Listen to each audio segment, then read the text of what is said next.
Bienvenidos, queridos oyentes, gracias por estar ahí una vez más. Seguimos nuestro viaje a finales de los 70 para ver qué se cocía en el mundo de los recreativos. Hoy le toca el turno a la Playmeter de abril del 79. Vamos a ver qué nos cuenta de la industria en Estados Unidos. Hay que decir que abril del 79 fue un mes complicado, por la crisis energética de la revolución iraní. En Estados Unidos, los precios del petróleo por las nubes, colas enormes en las gasolineras y claro, eso se notó en todo, incluidos los operadores de recreativos que veían cómo sus gastos de luz y de logística subían y subían. La verdad es que este número de Playmeter es una ventana muy interesante a un sector que estaba a tope. Vemos cómo se meten en los centros comerciales, el debate de siempre sobre la imagen pública, la electrónica que ya era imparable. Vaya, que tenemos bastante de qué hablar. Empecemos por algo que se ve mucho, la ubicación. Los centros comerciales parece que eran el sitio, ¿no? El Coinman of the Month, que era un tal John Dougherty, consultor especialista justo en eso, en locales de malls, lo deja clarísimo y apunta algo curioso, que se estaban renovando centros comerciales antiguos y eso abría nuevas oportunidades. Mira tú, exacto. Los centros comerciales cerrados se veían como el lugar perfecto. Tenían un flujo constante de gente y, muy importante, atraían a familias. Y esto era crucial, porque la industria estaba intentando, mejorar su imagen activamente, ¿sabes? Quitarse de encima esa fama de sitios cutres o solo para críos. El ambiente controlado, agradable, era fundamental. Es fascinante ver cómo esa búsqueda de legitimidad de un público más amplio, pues llevó esta estrategia de dónde ponerse. Dougherty daba pistas hasta de cómo encontrar esos locales. Mencionaba publicaciones como el Shopping Center Digest. Y ojo a las negociaciones que comentaba. Alquileres de unos $20 por pie cuadrado al año, más un porcentaje de la caja bruta, entre un 10 y un 15%. Pero decía que esto último era muy, muy negociable. También hablaba del tamaño ideal, mínimo 1.500 pies cuadrados, pero que entre 3.000 y 4.000 era mejor para atraer familias y crear un ambiente más agradable. Sí, y es interesante el análisis que hacía de la competencia que ya había entre los operadores independientes y las grandes cadenas. Menciona a Aladdin's Castle, que era de Bali. El pequeño, lo tenía más difícil con la garantía del alquiler, que para el dueño del centro comercial era clave, pero Dougherty decía que podían competir con un trato más personal, un diseño cuidado, ojo, que hasta mencionaba la importancia de que los empleados llevaran uniforme para dar buena imagen. Y también, en teoría, con una rotación de máquinas más ágil. Soltaba la indirecta de que las cadenas grandes a veces dejaban máquinas viejas en algunos locales.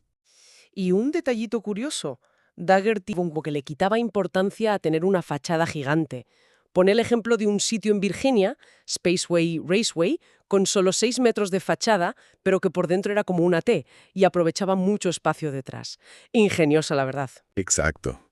Eso demuestra que la primera impresión contaba, claro, pero que la experiencia dentro y saber usar bien el espacio podían compensar una entrada más modesta. Al final, se trataba de atraer al cliente y que se quedara una vez dentro. Y hablando de entrar, ¿cómo se organizaba el local por dentro? Hay un artículo con un título que es la leche. Encontrarás pinballs en la sección de lácteos y futbolines en el mostrador de la carne. La idea es clara. Organiza la sala como un súper para ganar más pasta. La analogía es potente, sí, y muy reveladora de la mentalidad que se imponía. Los videojuegos nuevos, los más llamativos, eran como los chicles en la caja del súper, ¿no? Los productos de impulso. Tenían que estar delante para pillar al cliente casual, a la familia que igual solo pasaba por ahí. En cambio, los pinballs, los futbolines, para los clientes fieles.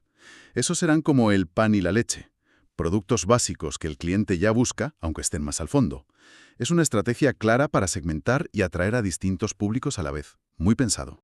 El artículo daba consejos súper prácticos. Por ejemplo, poner atracciones para niños pequeños, caballitos, maquinitas de dibujos, justo a la entrada. Los llamaba de los leaders, como ganchos para que los padres pudieran jugar tranquilos mientras.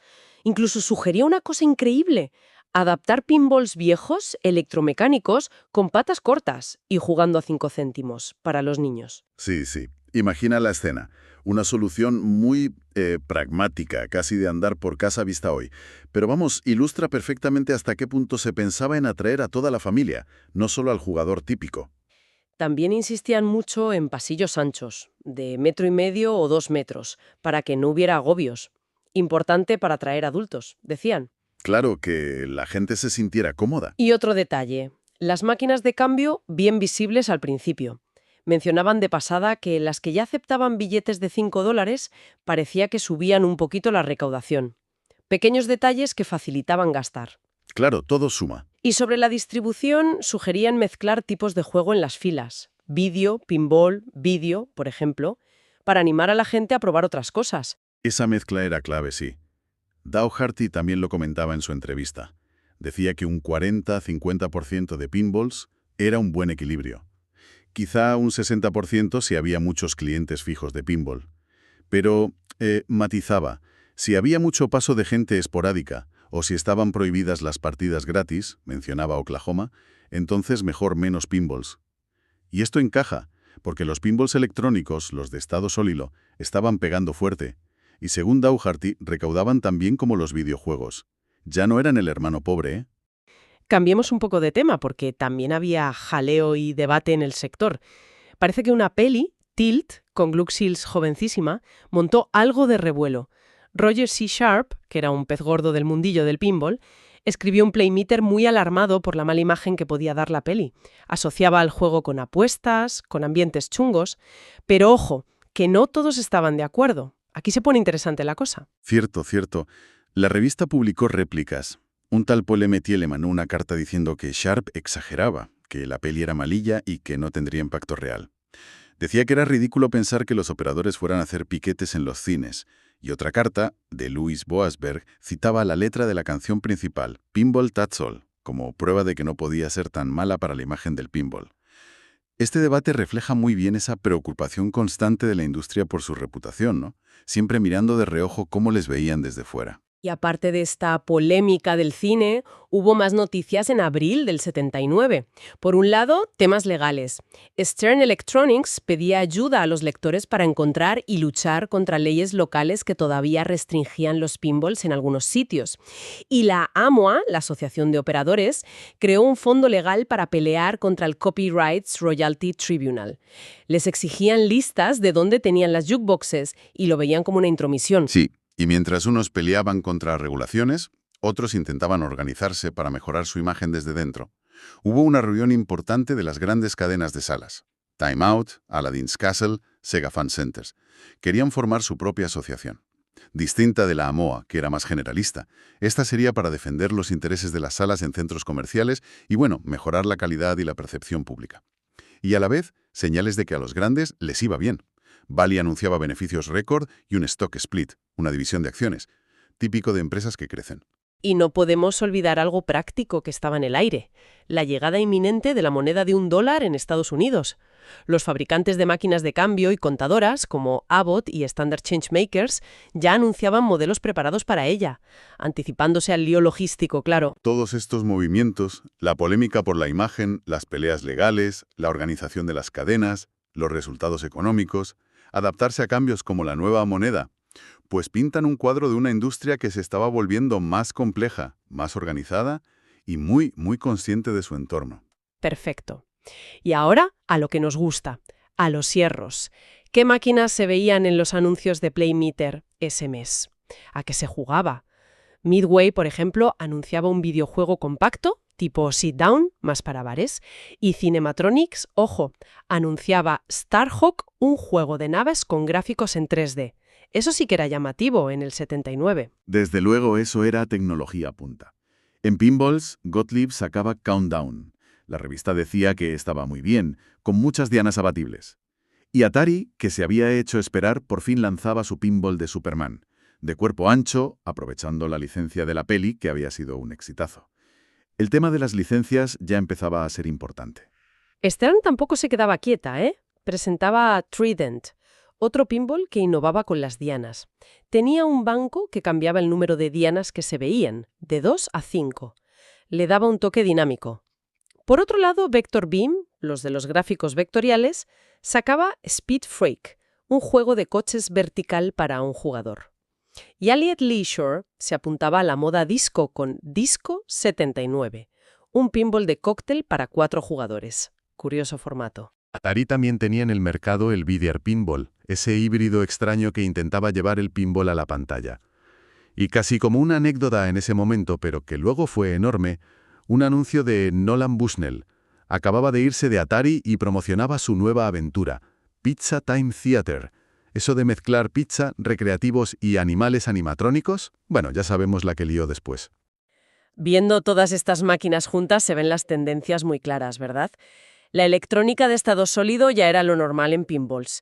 Los videojuegos súper variados. 3D, conducción, diferentes muebles. Las licencias de cine o cómics, un reclamo cada vez más fuerte. Y se exploraban formatos físicos como las mesas de cóctel para pinball. Y todo esto, claro, te hace pensar en la velocidad de la innovación. Era brutal. Para los operadores, que las máquinas se quedaran viejas tan rápido era un desafío enorme. Tenían que rotar el equipo sin parar para mantener el interés y la caja. Y eso significaba invertir pasta constantemente y pensar cómo dar salida a las máquinas antiguas. La gestión del ciclo de vida del producto era ya fundamental. Entonces, si juntamos todo lo que nos cuenta esta Playmeter de abril del 79, tenemos una industria recreativa en Estados Unidos llena de energía, se expande a los centros comerciales, se preocupa mucho por su imagen pública, ahí está el debate de Tilt, abraza la electrónica a tope y a la vez, pues, lidiando con presiones como la crisis energética o las normativas. ¿Cuál sería la gran conclusión de todo esto? Pues yo creo que la conclusión principal es que estamos viendo cómo el sector se profesionaliza y se vuelve más complejo. El éxito ya no era solo tener la máquina más nueva y punto. Hacía falta estrategia para elegir dónde ponerte, saber diseñar el local, gestionar la mezcla de juegos, una gestión financiera seria. Daugherty mismo hablaba de la importancia de llevar bien las cuentas para ver el impacto de la inflación y entender cada vez mejor la tecnología y al público. Un público que querían que fuera más amplio, más familiar. Y como reflexión final, para que le demos una vuelta, con toda esa tensión entre el esfuerzo por atraer familias y mejorar la imagen, y por otro lado las batallas legales, las polémicas, esa reputación heredada, a veces difícil, ¿qué pesó más en el camino que tomaría la industria en los 80, que estaban a la vuelta de la esquina? ¿La percepción externa, que tanto les quitaba el sueño? ¿O la experiencia real, la diversión, la innovación que ofrecían dentro de las salas? Ahí lo dejamos.